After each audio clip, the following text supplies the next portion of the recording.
और अब बात करते हैं गर्मी के गदर की। फरवरी के महीने में लोगों को ठंड लगती थी, लेकिन इस बार फरवरी में लोगों को गर्मी लगने लगी। अब फरवरी में जब गर्मी का एहसास हो जाए तो फिर गर्मी के महीने में क्या होगा।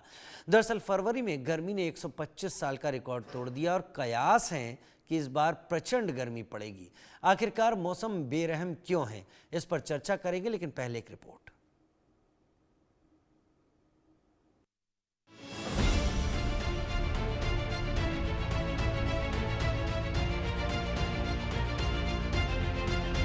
फरवरी में गर्मी ने तोड़ा 125 साल का रिकॉर्ड। अब की बार गर्मी में धधकेगी धरती, आसमान से बरसेगी आग, मचेगा हाहाकार, पड़ेगी प्रचंड गर्मी, जलेगी धरती। फरवरी के महीने में ठंड का एहसास होता था, लेकिन इस बार फरवरी में ही गर्मी ने अपने तेवर दिखाने शुरू कर दिए। अब मार्च की शुरुआत हो चुकी है और लगता है मार्च में अप्रैल मई वाली गर्मी की दस्तक होगी। चिंता की बात यह है कि सर्दी के महीने फरवरी में न्यूनतम तापमान में अच्छी खासी वृद्धि हुई है। फरवरी 2025 में न्यूनतम तापमान 15.02 डिग्री सेल्सियस रहा, जो 125 साल के इतिहास में सर्वाधिक है। फरवरी में गर्मी ने 125 साल का रिकॉर्ड तोड़ दिया।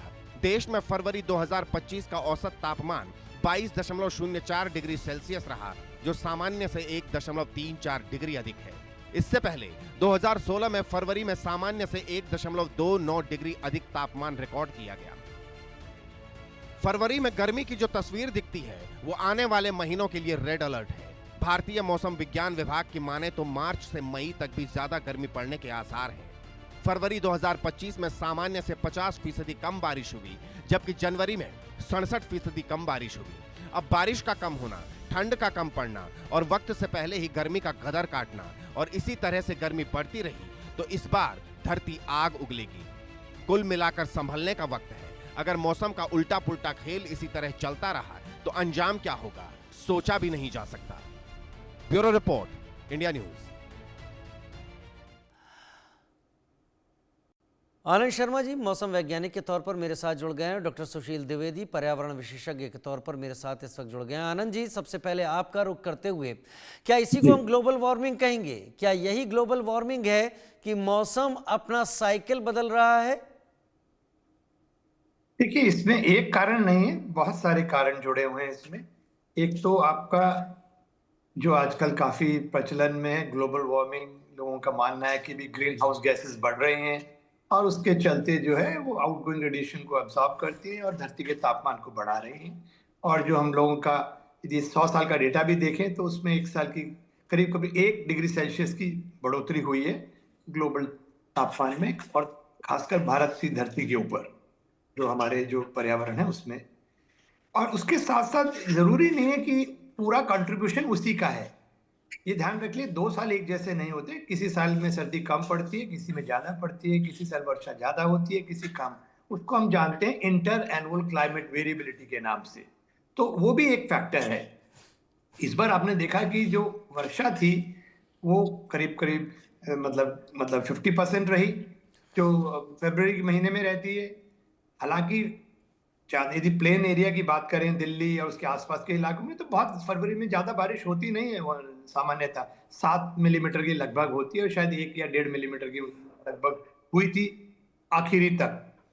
और बाकी जगह भी तो देखिए 2 सेंटीमीटर के आसपास होती है, वहां पर भी करीब करीब 1 सेंटीमीटर ही हुई। तो कुल मिला के, और यही ट्रेंड बाकी जगह का भी था। और इस बार आपने ये भी देखा होगा कि जो पश्चिमी विक्षोभ आए वो भी मतलब कि इतने इफेक्टिव नहीं थे और कम भी थे और उनकी इंटेंसिटी भी अच्छी नहीं थी। तो उसके चलते जो है आपके कहते हैं तापमान में भी बढ़ोतरी हुई और उसने भी हमारे तापमान को बढ़ाया। और तीसरा ये है कि जिस तरह से हमारी सिटीज डेवलप हो रही हैं उसमें भी अर्बन हीट आइलैंड इफेक्ट दिखाई दे रहा है, क्योंकि कंक्रीट के जंगल बन रहे हैं पूरे। जिस तरह की एसीज यूज कर रहे हैं लोग, गाड़ियों से हीट निकल रही है, सब पूरा कंट्रीब्यूट कर रही है। और ब्लैक कार्बन भी हम लोग काफी ज्यादा उसका पोल्यूशन से निकल रहा है, वो भी आउटगोइंग रेडिएशन को अब्सॉर्ब करता है, वो भी हीटिंग करता है। तो बहुत सारे फैक्टर्स हैं जो एक साथ मिलकर काम कर रहे हैं और इसके चलते, और ये जो ट्रेंड जो हमारे यहाँ दिखाई दे रहा है वो एक्चुअली ग्लोबल ट्रेंड भी ऐसा ही है कुछ। और अधिकतम तापमान में भी बढ़ोतरी हो रही है, न्यूनतम तापमान में भी बढ़ोतरी दिखाई दे रही है, और एवरेज टेम्परेचर जैसा कि आपने अभी दिखाया उसमें भी बढ़ोतरी हुई है। और नेचुरली ये तो आने वाले ट्रेंड जो दिख रहा है जी। जिस तरह से, तो बिल्कुल उसमें बढ़ोतरी और होने की संभावनाएं और बनी हुई होने हैं। की पूरी संभावना है। डॉक्टर सुशील द्विवेदी, आप पर्यावरण जी विशेषज्ञ के तौर पर मेरे साथ इस वक्त जुड़े हुए हैं। क्या पर्यावरण जी वाकई खतरनाक सिग्नल हमें देना शुरू कर चुका है, जिसे हम अब तक इग्नोर करते रहे? और पिछले कुछ सालों में शायद थोड़ा बहुत परिवर्तन था, अभी फरवरी का महीना खत्म हुआ ही कि हम फरवरी के बीच से ही महसूस करना शुरू कर चुके हैं गर्मी। देखिए शर्मा साहब, अगर आप पिछले कुछ सालों का डेटा उठाएं तो लगातार पिछले 10 सालों से हमें और आपको हर बार वार्निंग मिल रही है, या हम कह सकते हैं कि ये छोटी सी झांकी मिल रही है। और अभी तो पूरी पिक्चर बाकी है। अभी हम और आप लोग ऐसे मौसम की कई प्रतिकूल परिस्थितियों का सामना करेंगे, और तब हम और आप बैठकर इस चीज पर फिर से डिस्कशन करेंगे। तो मेरे अनुसार तो सबसे पहले तो ये समझना जरूरी है कि जो मौसम में बदलाव हो रहा है वो कुछ दशकों से हो रहा है। ऐसा नहीं है कि ये बदलाव एकाएक होने लगा है या इनका असर एकाएक देखने को मिल रहा है। अगर हम पिछले लगभग 15 से 20 सालों से भारतीय महाद्वीप में जब हम अगर इसका अध्ययन देखा जाए, तो हम जो सीजनल चेंज देख रहे हैं, इसमें आपने अगर एक चीज गौर से देखी हो कि जो स्प्रिंग सीजन है, जिसे हम बसंत ऋतु कहते हैं, वो छोटा होता जा रहा है और हम सर्दियों से सीधे गर्मियों में चले जा रहे हैं।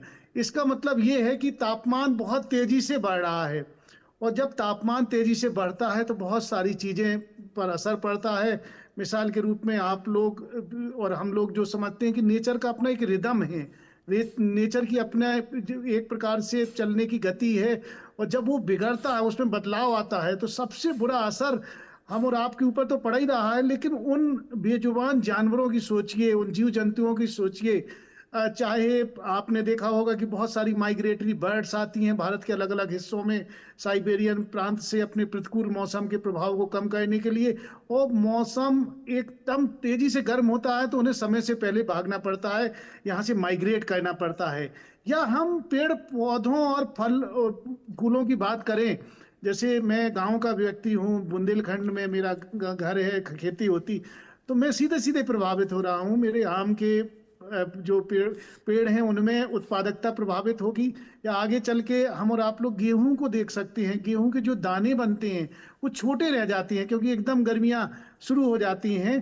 तो हम कह सकते हैं कि पेड़ पौधों पे फूल लगना भी कहीं ना कहीं से प्रभावित होता है। सब कुछ बदल रहा है, क्योंकि ये सीजन का बदलाव बहुत तेजी से हो रहा है। तो जीव जंतुओं और पादप वर्ग, जिसे हम प्लांट